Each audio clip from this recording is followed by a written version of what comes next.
1984 वो साल जिसने सिख समुदाय के दिलों में घाव दिए, जो इतिहास में कांग्रेस के काले अध्याय के तौर पर दर्ज हुआ। लेकिन अब 40 साल बाद राहुल गांधी ने इसको स्वीकारा है कि ऑपरेशन ब्लू स्टार एक गलती थी।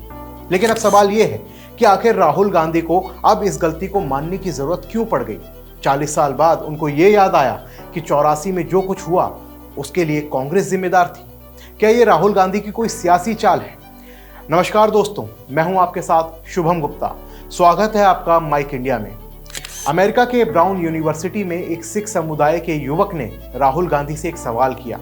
सवाल था 1984 के दंगे और ऑपरेशन ब्लू स्टार पर, जिसका जवाब देते हुए राहुल गांधी ने माना कि 80 के दशक में कांग्रेस की सरकार ने जो ऑपरेशन ब्लू स्टार का फैसला लिया था, जिसके बाद इंदिरा गांधी की हत्या हुई और उस सिखों के साथ नरसंहार हुआ, वो सब गलत था, जिसकी जिम्मेदारी भी उन्होंने ली है। उन्होंने इसको एक गलती माना है। लेकिन सवाल ये भी उठ रहा है कि अब 4 दशक बाद उनकी इस गलती को मान लेने से क्या जो सिख समुदाय के जो जख्म हैं वो भर जाएंगे? क्योंकि ये एक ऐसा जख्म है जिसको भरने के लिए 2004 में कांग्रेस ने मनमोहन सिंह को प्रधानमंत्री बनाया था। 2005 में दंगों के लिए माफी भी मांगी गई थी। लेकिन कांग्रेस के दामन पर लगा ये दाग इतना गहरा है कि ये आज भी नहीं मिट पाया है।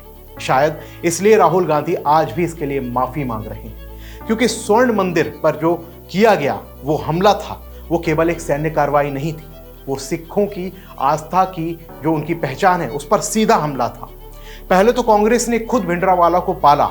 जब वो उनके हाथ से निकल गया, जब उसने अपनी मनमानी शुरू कर दी, तब सिखों के सबसे पवित्र स्थल उस पर ही टैंक चढ़ा दिए गए।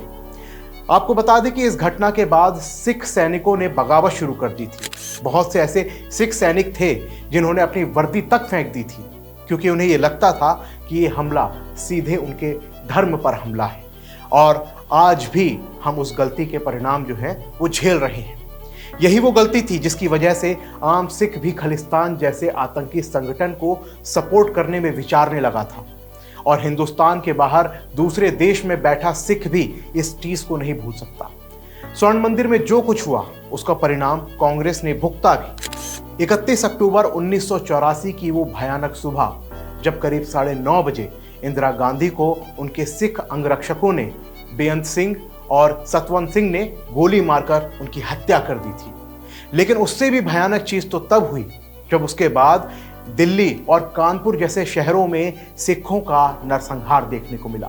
सरकारी रिकॉर्ड्स में जो जानकारी है उसके मुताबिक 3000 सिखों ने इस नरसंहार में अपनी जान गंवाई थी।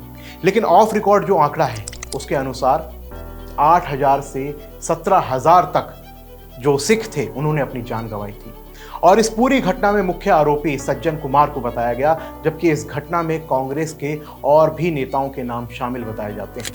इतना ही नहीं, जब सज्जन कुमार और जगदीश टाइटलर को इस मामले में 10-10 साल की सजा हुई, जो कि उम्र कैद की सजा थी, तब भी न्याय में हुई देरी ने सिख समुदाय के जख्मों को भरने नहीं दिया।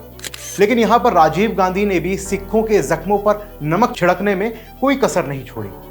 इंदिरा गांधी की हत्या के बाद जो सिख विरोधी दंगे हुए, उसके बाद पूर्व प्रधानमंत्री राजीव गांधी का वो बयान जिसमें उन्होंने कहा था कि जब कोई बड़ा पेड़ गिरता है तो धरती तो हिलती ही है, ये बिल्कुल वैसा था मानो वो सिख समुदाय पर लगे जख्मों पर मरहम लगाने की जगह नमक लगा रहे हैं। उस समय कोई भी सिखों की भावना की परवाह नहीं कर रहा था। और इस बयान के बाद सिखों को भी यही लग रहा था कि ये सरकार हमारे हितों की कोई परवाह नहीं करती है। जिसके बाद वो खालिस्तान आंदोलन जो भिंडरवाला चला रहा था, जो सिर्फ पहले पंजाब तक ही सीमित था, उसके बाद वो दुनिया के बाकी देशों तक फैल गया।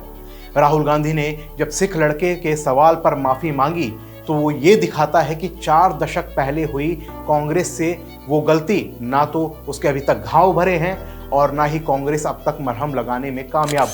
क्योंकि जो कुछ भी उस समय कांग्रेस ने किया, गांधी परिवार ने किया, चाहे वो भिंडरवाला जैसे आतंकियों को पालना हो, फिर जब उनसे वो नहीं संभला तो सिखों के सबसे बड़े पवित्र स्थल स्वर्ण मंदिर पर हमला करना हो, या इंदिरा गांधी की हत्या के बाद सिख विरोधी दंगे हों, और उसके बाद राजीव गांधी का वो बयान कि बड़ा पेड़ गिरता है तो धरती हिलती है, ये सब कांग्रेस की वो गलतियां हैं जिसके घाव ना तो अभी तक भर पाए हैं और समय समय पर इसका भुगतान भारत को करना पड़ता है। राहुल गांधी और कांग्रेस को ये समझना होगा कि अब सिर्फ माफी मांगने से कुछ नहीं होने वाला। माफी तो पूर्व प्रधानमंत्री मनमोहन सिंह ने भी मांगने की कोशिश की थी, लेकिन उससे कुछ भी नहीं हुआ। इसके लिए अब कांग्रेस और राहुल गांधी को एक्शन लेने की जरूरत है। एक ऐसा एक्शन जिससे उनकी आस्था को पहुंची ठेस दूर की जाए, 84 के दंगों के सभी आरोपियों पर कार्रवाई की जाए और उन्हें जल्द से जल्द सजा दिलाई जाए। सिखों की जायज मांगों की सुनवाई की जाए, उनकी आस्था की रक्षा की जाए। और हमें भी ये समझना होगा कि सिखों ने हमारे देश के लिए समय समय पर अहम योगदान दिए हैं, चाहे वो आज़ादी के समय शौर्य दिखाना हो या फिर कोविड जैसे मुश्किल समय में सबसे पहले हाथ बढ़ाना हो।